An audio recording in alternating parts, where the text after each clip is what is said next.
ఓం ఐం హ్రీం శ్రీం శ్రీలలితా త్రిపురసుందర్యై నమః. తెలుగు క్యాపిటల్ భక్తి టీవీకి స్వాగతం, సుస్వాగతం. నేను శ్రీలక్ష్మి. ఈరోజు మనతో సంస్కృత పండితురాలు, రచయిత్రి, కవయిత్రి, ప్రముఖ ఆధ్యాత్మికవేత్త, మన బాలా లీలా వినోదిని శ్రీమతి విశ్వజన్ని మనతో ఉన్నారు. విశ్వజన్ని, నమస్తే అమ్మ. నమస్తే శ్రీలక్ష్మి గారు. విశ్వజన్ని, నువ్వు పారాయణ విధానాన్ని కూడా చాలా అద్భుతంగా వివరిస్తున్నావు. ఒక ఎపిసోడ్లో 1 నుంచి 5 వరకు మాకు నేర్పించావు. అవును. ఈరోజు 6 నుంచి 10 వరకు నేర్పిస్తావమ్మా? తప్పకుండా అంటే 6వ శ్లోకం నుంచి నేర్పిస్తా. శ్రీ గురుభ్యో నమః, శ్రీ మాత్రే నమః. మనం ఇప్పుడు విడదీసి ముందు చదువుతాము, తర్వాత పారాయణం చేసుకుంటాం. 6వ శ్లోకం చూడండి. వదన స్మర మాంగళ్య గృహతోరణ చిల్లిక వక్త్రలక్ష్మి పరీవాహ చలన్ మీనాభ లోచన. ఇది స్ప్లిట్టింగ్స్. ఒకసారి ముందు ఫుల్గా చదువుతాం. వదన స్మర మాంగళ్య గృహతోరణ చిల్లిక వక్త్రలక్ష్మి పరీవాహ చలన్ మీనాభలోచన. ఇప్పుడు 7వ శ్లోకంకి వెళ్తాము. నవ చంపక పుష్పాభ నాసాదండ విరాజిత తారాకాంతి తిరస్కారి నాసాభరణ భాసుర. నవచంపక పుష్పాభ నాసాదండ విరాజిత తారాకాంతి తిరస్కారి నాసాభరణ భాసుర. 8వ శ్లోకం. కదంబ మంజరీ క్లిప్త కర్ణపూర మనోహర తాటంక యుగలీభూత తపనోడుప మండల. కదంబ మంజరీ క్లిప్త కర్ణపూర మనోహర తాటంకయుగలీభూత తపనోడుప మండల. ఇప్పుడు 9వ శ్లోకం.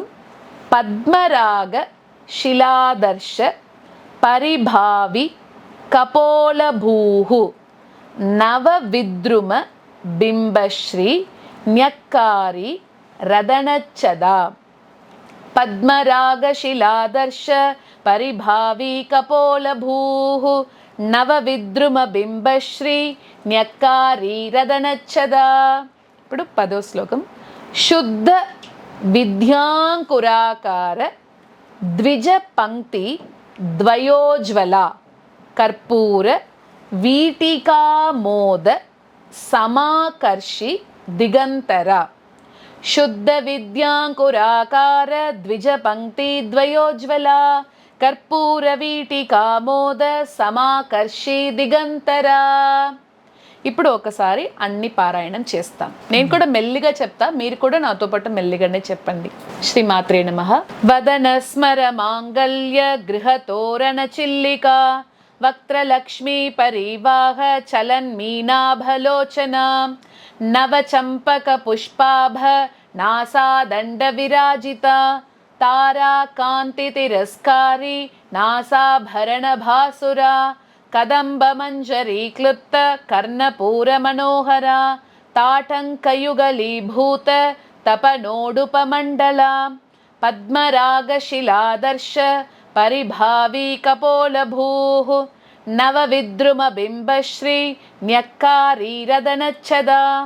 శుద్ధ విద్యాంకురాకార ద్విజ పంక్తి ద్వయోజ్వల కర్పూర వీటికామోద సమాకర్షి దిగంతర.